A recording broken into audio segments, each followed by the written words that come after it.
Okay, Bob, welcome to the Live Advisor. This is the Scoot sponsored podcast where we just talk with sales leaders and learn about what's going on out there and AI and new technologies. Everybody, this is Bob Logue, the founder and president and CEO and everything at Lift Consulting. He's got a great team too. I'm really, really excited to have you here today. Thanks, Ed. I'm really excited to speak with you. Uh, you and I have been speaking about this for a long time, so it's exciting to have this product where it is, given all the conversations that we have had. Let me just jump in then and say, you've been doing sales coaching, sales expert analysis for, 20 years. Um, what's the biggest waste of money in sales today? No, I think the biggest waste of money for the vast majority of organizations is sales reps not hitting their targets. And one of my leaders from many years ago used to talk about hiring salespeople, and his guidance to me was, Bob, you can hire three kinds of salespeople. You can hire proven winners, you can hire potential winners, or you can hire some losers that would just round out the edge of your bell-shaped curve. And obviously, he was joking about the latter one.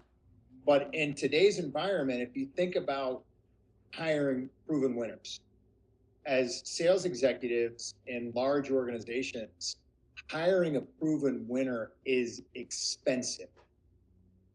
And I go out, I pay a lot of money, I bring them into our organization, and they're not succeeding right away, but I've made this investment, so I want to try to give them time and give them time and give them time, and they're still not getting there. And now it's a year and a half, maybe 2 years later, and I finally make the decision to get rid of them after I've wasted all this time, money, and energy on that. So that's one category. Now for the proven winners, is or the potential winners. The potential winners is oftentimes where Lyft is brought in. Hey, Bob. Hey, Lyft. We've brought in a bunch of really talented salespeople. They haven't sold a lot in our ecosystem. Can you help to enable them? Yeah, we sure can. But in working with potential winners, it often takes a significant time to train them, to get them comfortable in the ecosystem.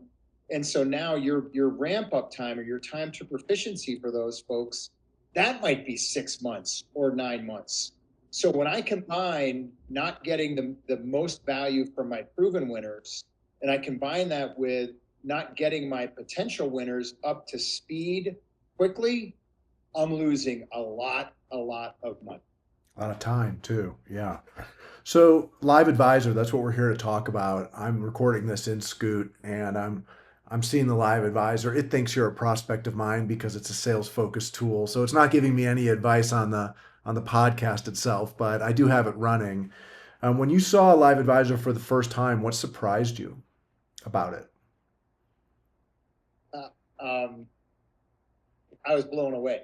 The first thing I was blown away by was the speed of the guidance that the Live Advisor was giving to you or the salesperson in the scenario that I witnessed. I couldn't believe how quickly and in real time the guidance and the insight that it was providing. So that's what I was most surprised about. The second piece that jumped out to me was the guidance, not so much on the questions that you should ask, but the actions that you should take specifically around stop talking and let the prospective customer speak because I believe they're about to say something important. Um, so many conversations that I have with frontline sales managers and sales executives are around their salespeople interrupting customers or over speaking them or wanting to prove that they're smarter than the customer, so they have to offer up their expertise. And that really excellent advice on just stop. I was blown away by that really captivated. So you're talking about that 6 to 9 month ramp up time. What do you think Live Advisor can do in terms of shortening that period? Oh my gosh, I think there's so much that the Live Advisor can offer. Now, I don't want to get too technical about it, but so much of the guidance that the Live Advisor can provide for newer reps depends on the amount of training that happens with the brain for the Live Advisor. So in a customer's environment, uploading and helping to train the brain on this is what our product is, this is our niche, these are the personas that we're typically speaking with, these are the type of questions that we need to ask them. A lot of our clients have that repository of data ready. It's already built in. They're using it to train their newer reps.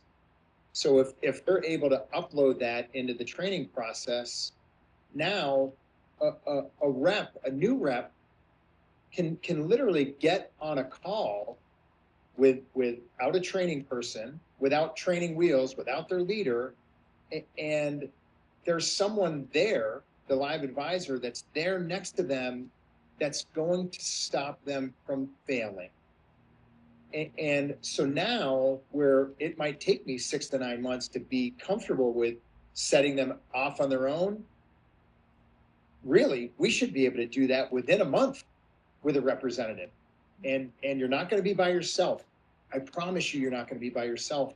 You have this advisor that knows our ecosystem, that knows our clients, and that is going to be there to support you. Now, when you're talking to these sales leaders about real-time coaching from AI in a virtual meeting, what kinds of things do they push back on?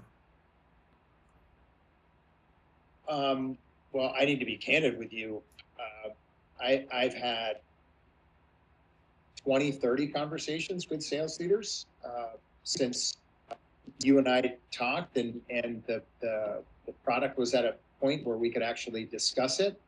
Not a single one of them has pushed back on the tool. They're excited about the tool. Everyone knows AI is coming, or AI is here. I mean, we're using it in our personal lives. Some people are using it in some parts of their business.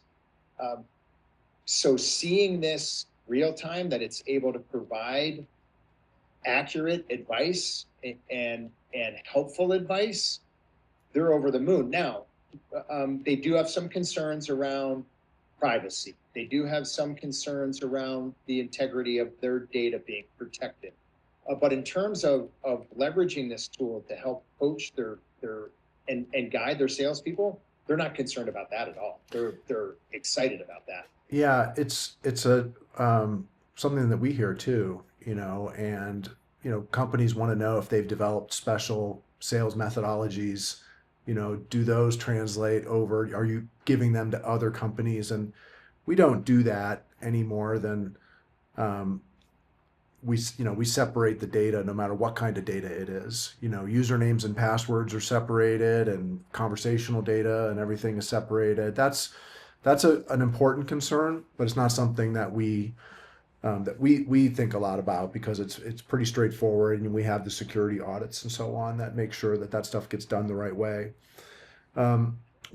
When you are looking out there, you're seeing a lot of AI sales tools. People are talking about a lot of different AI sales tools. Why did you decide to partner up with Scoot? Well, for a few reasons. Number one, I've known you for 5 years, and I respect your history and track record of building businesses and the integrity that you bring to your business, to Scoot. So that's number one. Number two, we've had many conversations around the evolution of sales, and our business focus is around sales optimization. And we've had opportunities in the past to partner with companies, technology firms, but Scoot's the first piece of technology that I've seen that aligns 100% with our vision of sales optimization, in that the platform itself and the ability to have this advisor that's going to continue to learn about your business, that's going to continue to learn about your customers, that's going to continue to learn about your salespeople, and evolve its guidance into where the business is right now. It's a perfect fit for us because we can still be there at the front end to help advise our clients around the use of this technology. We can still be there during this process of leveraging Scoot around what is our data saying? How much is this being proven? Where are some other places that we need coaching and guidance so they can still embrace Lyft and they can see that this technology is really helping their business? Yeah, That's why. I think it's really interesting because, it's going to be a long, long, long time before humans are completely out of the sales process. Like never. Yeah.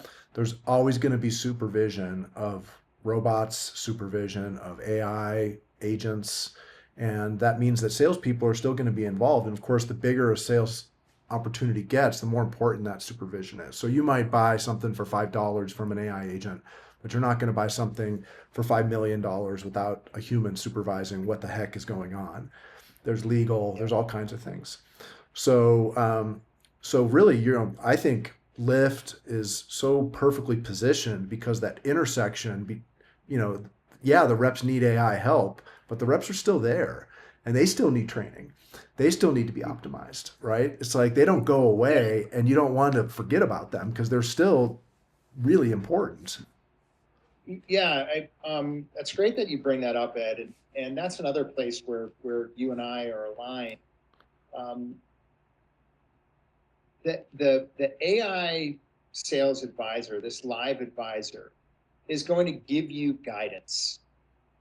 And maybe just like if you had a partner with you back in the olden days when we'd go see customers in person, and maybe that person gives you guidance or advice, and hey, this isn't the appropriate time to take that guidance or advice. So I'm going to take things in a different direction. But after the meeting, you and that partner that was with you, you discuss, hey, Bob, I mentioned this and you chose to go in a different direction. Why? And so I like it. That there's this coach there to support you and make sure that you're not going to fail. But also, as you continue to learn and improve your skills as a salesperson, maybe there are some times where you're not going to take that advice. But that goes back to like where Lyft comes in of let's analyze and let's take a look at that, all the transcripts and data from that interaction, but also the transcript from the live advisor. When are we taking that guidance? When are we not? And what can we learn from it? Absolutely. So, what does this look like in a year for you? What do you think? Well, in a year, I hope that every single one of our clients is either committed to a Scoot live sales advisor pilot, or for the clients that are already committed to moving forward with a pilot, I hope that all of them have every single salesperson in their organization that's now leveraging the Scoot platform. And if it's okay for us to talk about on this pod, Ed, I also hope and believe that many of our clients that have a pre-sales technical organization, I believe that those pre-sales technical folks will want and be clamoring for, hey, I know the salespeople have the live advisor on their side. Can I have that as well on my end to make sure that I'm running a demo the right way or adjusting what I'm doing to make sure that this is truly relevant and important for our clients? So I see it moving over into other parts of business beyond just the forward-facing or client-facing salespeople, moving into some other support roles No, too. it's totally fair to talk about vision and roadmap. Right now we put a live advisor in the meeting, like what people are seeing me getting here, and that's for the salesperson. But we have the architecture in place to be able to put a live advisor in for a sales engineer who's in the meeting as well, and that could be different from what the salesperson is seeing. That's interesting. Then it starts to get even more interesting when you have those choreographed with each other. Like maybe one person's forgetting to say something, maybe the manager's in there and they have yet a third live advisor potentially. And that's for sure. That's near term roadmap. And then when we start to think about, what would companies want to do to enable their buyers in a sales call, right? So it's like, that's a little bit more of an unexplored territory, but I'm quite confident that when you think about business buyers, especially ones who don't have any experience buying something, a lot of the times they just get hung up because they don't even know what questions to ask, and then they go talk to their boss about it, and their boss says, "Did you ask this?" And they say no, and then it's like then they feel embarrassed, and then the salesperson's supposed to solve that for the buyer. That's their job. But if the buyer was really knowledgeable and experienced, then it can just go that much faster. So there's a lot of sort of meeting of the minds, meeting of the salespeople, the buyers. The buyers might want to bring an agent. They might want to, and the salespeople might want to have an agent for the buyers that they provide. So we'll see how that all plays out. It's hard to think that there won't be sort of agents in the meetings, and we'll see how that all plays out. But no, roadmap and vision are always fun to talk about, and we like to talk about it because we're ahead right now. Yeah, it's amazing. Hey Ed, I don't know if we have enough time left, but can I ask you a question? Sure, yeah, of course. You asked me earlier what I was most surprised about. What have you been the most surprised about in this journey of creating this live sales advisor? I'll be totally honest with you. I was very surprised how quickly it worked well. Usually with technology, and I have to give that credit to our team, our engineers, and our product people who somehow it just said to me, I've been monologuing for several minutes, pause and ask a question. So it's good that you asked me a question. It was sort of picking up that it was You're ignoring the advisor, the advice that it's giving you. yeah. So I would just have to say that it has surprised me how adept it is. In understanding the flow of a conversation. That was my first thought. And I would say that on the other side of it, as we try to bring a product into production, there's always a lot of details to look after to make sure that that's something that's hardened and ready for large scale. And it probably took me a little bit longer than we thought to get the product to the point where we are right now, launching it. So those are a couple things, but that's more internal type stuff. Um, Right. cool. So I guess the last question I have for you is, for any sales leader who's watching this right now, what would you tell them? A sales leader who's curious about this. What would you tell a sales leader? I would say reach out to either of us to go through a demo and actually see the live advisor in action. And then the other piece I would say to them is do not wait. The velocity chasm for those organizations that are embracing AI and those that are not embracing it is only going to accelerate. It's only going to get wider. And I'm so pleased with the price point of where the live sales advisor is right now, and I think to get the budget funds to start a pilot, I believe that there's no reason to not do that right now. You can get those funds. There are funds inside of your organization for AI related projects. And this is so important. It's at the tip of the spear in your sales organization. Don't wait. Don't wait for someone in IT. Don't wait for someone. Don't wait for your CTO or CIO or someone else to bring something like this to you. You bring this to them and get started right away. That would be my guidance. Okay, well, I can't argue with that. So thanks for joining us today. I really, really enjoyed this conversation. I'm super excited to be partnered with you and with Lyft.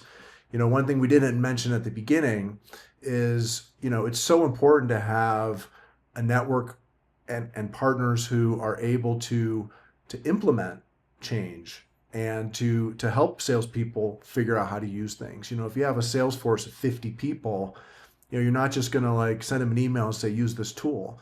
There's like a lot of things that have to happen there, and it has to be synchronized with their training. And so by partnering with you, we're able to leverage your experience for implementing change management and making sure that it's very, very successful. And maybe even most importantly, measuring the efficacy of it after it's in That's place. Right. So that's the really, really exciting thing about the partnership. So I really want to thank you for coming on here, being our first guest. And I really enjoyed the conversation today. Yeah, myself as well. First guest, first partner. That's right. We're ready. Let's go. We're ready to roll. All right. Yeah, Thanks, Bob.